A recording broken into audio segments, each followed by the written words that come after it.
A possible safety hazard that has nothing to do with concussions, broken bones, or torn ligaments. It has to do with something much smaller, this black crumb rubber that fills in playing surfaces across the country. It's something you've likely seen in person or on television. Little black dots jumping into the air as athletes scrape cleats on a football or soccer field. Those little black dots are crumb rubber, and they're largely made from crushed recycled tires. Now, some fear the crumb rubber is releasing harmful cancer-causing chemicals used in the tire-making process. It's been the subject of a series of NBC News investigations. Coach Amy Griffin started asking questions about crumb rubber turf 2 years ago. She worried the surface made from recycled car and truck tires may be causing cancer in soccer players, specifically goalies.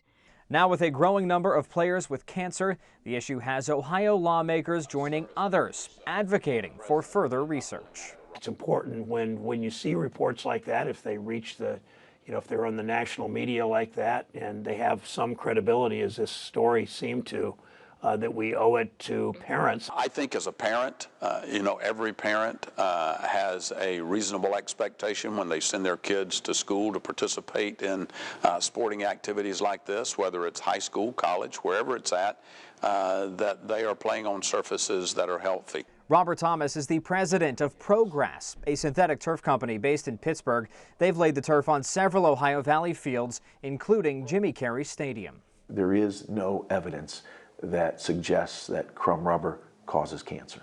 Thomas spent more than 2 decades as a football coach, including time at Hiram College, and says if he believed there was a danger, he simply would not be in the business. I would never hesitate to advocate the use of synthetic turf. It's a confidence in turf echoed by Thomas's colleague John Bays, director of turf company Act Global. We're very confident, but we're always in favor of increasing that level of confidence. Both Thomas and Bays have served as chair of the Synthetic Turf Council, an organization that's compiled dozens of studies supporting the claim that the turf is safe, but is at the same time calling for a federal stamp of approval. We as an industry and as an organization, we advocate that. We're asking for the EPA to step up. And the U.S. EPA is, but not in a lead role. California's Office of Environmental Health Hazard Assessment will conduct the main study. The EPA will serve in a technical advisory role with the design, implementation,